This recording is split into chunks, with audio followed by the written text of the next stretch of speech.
Jesus called his 12 disciples together and gave them authority to cast out evil spirits and to heal every kind of disease and illness. Here are the names of the 12 apostles. First, Simon, also called Peter, then Andrew, Peter's brother, James, son of Zebedee, John, James' brother, Philip, Bartholomew, Thomas, Matthew, the tax collector, James, son of Alphaeus, Thaddeus, Simon the Zealot, Judas Iscariot, who later betrayed him.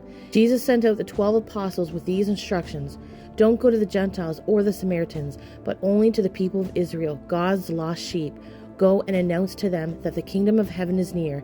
Heal the sick, raise the dead, cure those with leprosy, and cast out demons. Give as freely as you have received. Don't take any money in your money belts, no gold, silver, or even copper coins.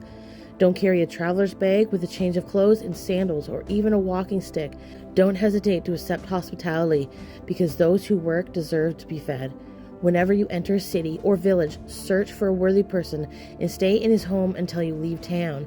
When you enter the home, give it your blessing. If it turns out to be a worthy home, let your blessing stand. If it is not, take back the blessing. If any household or town refuses to welcome you or listen to your message, shake its dust from your feet as you leave. I tell you the truth, the wicked cities of Sodom and Gomorrah will be better off than such a town on the judgment day.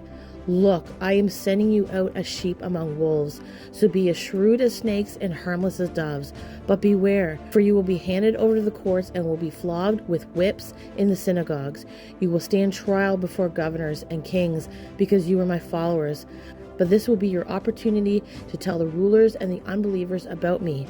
When you are arrested, don't worry about how to respond or what to say. God will give you the right words at the right time. For it is not you who will be speaking. It will be the Spirit of your Father speaking through you. A brother will betray his brother to death. A father will betray his own child, and children will rebel against their parents and cause them to be killed. And all nations will hate you because you are my followers. But everyone who endures to the end will be saved.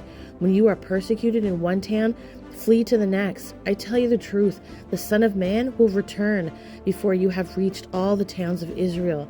Students are not greater than their teacher, and slaves are not greater than their master.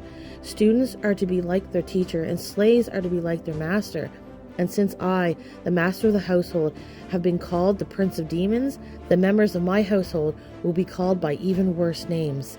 But don't be afraid of those who threaten you, for the time is coming when everything that is covered will be revealed, and all that is secret will be made known to all.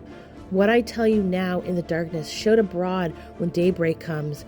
What I whisper in your ear, shout from the housetops for all to hear. Don't be afraid of those who want to kill your body. They cannot touch your soul. Fear only God, who can destroy both soul and body in hell. What is the price of 2 sparrows? 1 copper coin? But not a single sparrow can fall to the ground without your Father knowing it. And the very hairs on your head are all numbered. So don't be afraid. You are more valuable to God than a whole flock of sparrows. Everyone who acknowledges me publicly here on earth, I will also acknowledge before my Father in heaven. But everyone who denies me here on earth, I will also deny before my Father in heaven. Don't imagine that I come to bring peace to the earth. I came not to bring peace, but a sword. I have come to set a man against his father, a daughter against her mother, and a daughter-in-law against her mother-in-law. Your enemies will be right in your own household. If you love your father or mother more than you love me, you are not worthy of being mine. Or if you love your son or daughter more than me, you are not worthy of being mine. If you refuse to take up your cross and follow me, you are not worthy of being mine. If you cling to your life, you will lose it. But if you give up your life for me, you will find it. Anyone who receives you receives me, and anyone who receives me receives the Father who sent me. If you receive a prophet as one who speaks for God, you will be given the same reward as a prophet. And if you receive righteous people because of their righteousness, you will be given a reward like theirs. And if you give even a cup of cold water to one of the least of my followers, you will surely be rewarded.